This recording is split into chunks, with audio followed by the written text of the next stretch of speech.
In a sense, said Dalton, though I expect Atlas will advise you further. Do you not know? Asked Raina, the very bored-looking Japanese girl with the nose ring, whose voice was much deeper than Callum expected it to be. She hadn't spoken before then, nor given much indication of listening, though she had been staring intently at the contents of every room they passed. Well, each class of candidates is slightly different, Dalton said. There are different specialties, so making each round of initiates a different composition of skills. Thus, the research you're assigned varies from year to year. I don't suppose you're going to tell us what all our specialties are, prompted Purser. She, Callum noted, was radiating a certain persuasion herself, though it seemed to be directed at Dalton. Typical, a faux intellectualism would always be appealing to any girl who'd spent too much time in France. It was about as Parisian as Bob's, sartorial minimalism and cheese. That, Dalton said, is up to you, though I doubt it will be long before you discover them.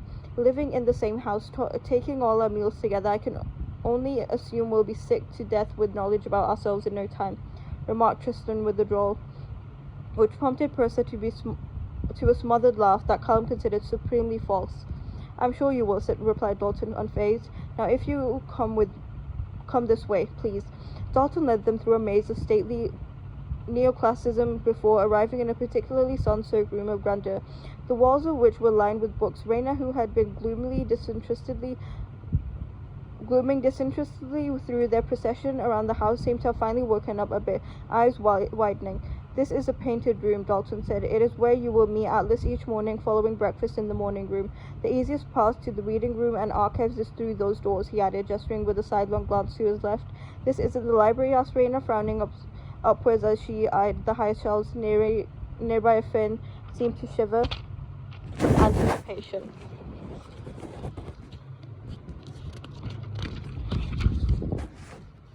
No, said Dalton. The library is for letter writing, and should you wish it, cream tea. Nico, who was standing beside Libby, silently made a face of revulsion.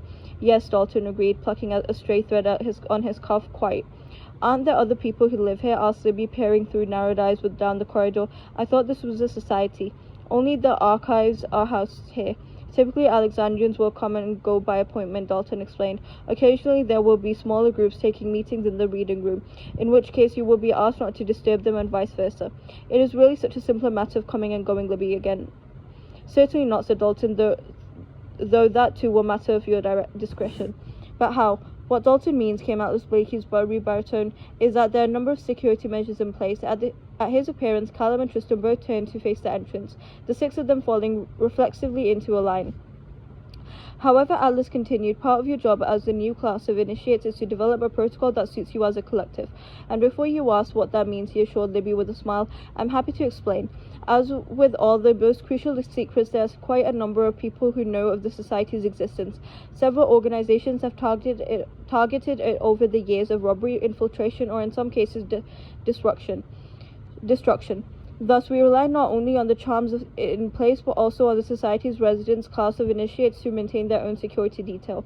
Wait, said Libby, who was still caught on the prospect of global secrets being widely known, so it means that the first thing to discuss with you will be your proficiency at magical defense, Atlas confirmed, as a series of chairs materialized behind each of them. Sit, please, he beckoned, and warily all six of them took their requested seats. Raina perhaps most warily of all. I won't be long, Atlas added as a measure of assurance. Your responsibility this afternoon will be determined as your plan as a group. I'm mostly here to provide guidance before I leave you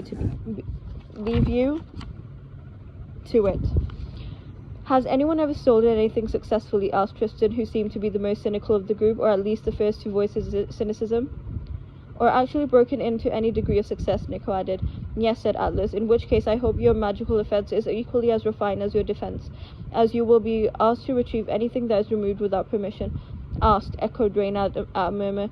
And Atlas turned to her with a smile. Asked, he confirmed politely, and from there dealt with as appropriate. That was all about as well-mannered a threat as Callum might have expected. This was all exceedingly British, from the dome of the so-called painted room to the idea that they would be summoned to dinner by the gong. Libby, of course, raised her hand tentatively in the air. How often exactly are we expected to defend the Society's A pause collection? Well, that depends on the strength of your system. Briefly, a red glow manifested in the corner of the room and then disappeared. That, for example, said Atlas, was a thwarted attempt to enter the Society's perimeter. Though it's also possible someone might simply forgot their keys. He was smiling. So this was apparently a joke. Callum had the sense Atlas Blakey wanted very badly for them to like him. Or at the very least, he was the sort of person who always had an expectation of being liked.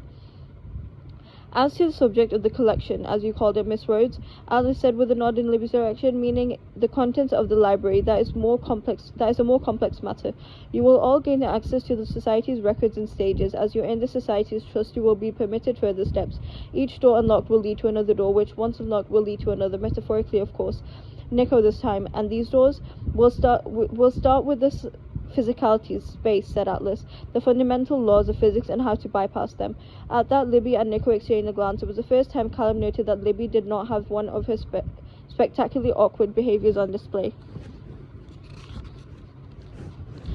Once you're approved, you can be trusted with the most readily available of our findings. You will move on to the next subject. The 5 initiates will move even further, of course, over the course of their second year. From there, things will be much more specialized. Dalton, for example, said Atlas with a reference over his shoulder to where Dalton had all but blended into the wallpaper. Works in such a narrow field of expertise that only he is permitted to access those materials at present. Professor Callum could see, found this to be very interesting. Trinket of information needed. Not even you, asked Raina, surprising them once again with her voice. Not even me, Atlas confirmed. We do not, as a society, believe it is necessary for one man to know everything. We don't consider it particularly possible either, and certainly not very safe. Why not, Libby asked. Libby again.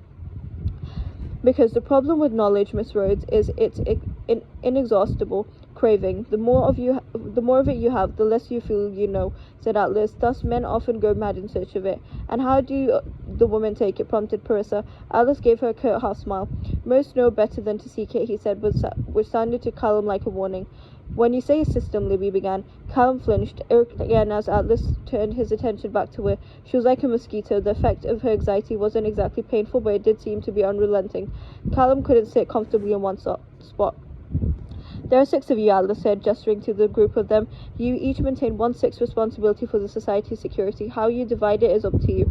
Now, before I leave you to it, he said, seeming to startle Libby with the prospect she might have to go unsupervised, I will say that while you do not presently have access to everything in the Society's purview, you are very much responsible for the entirety of its protection.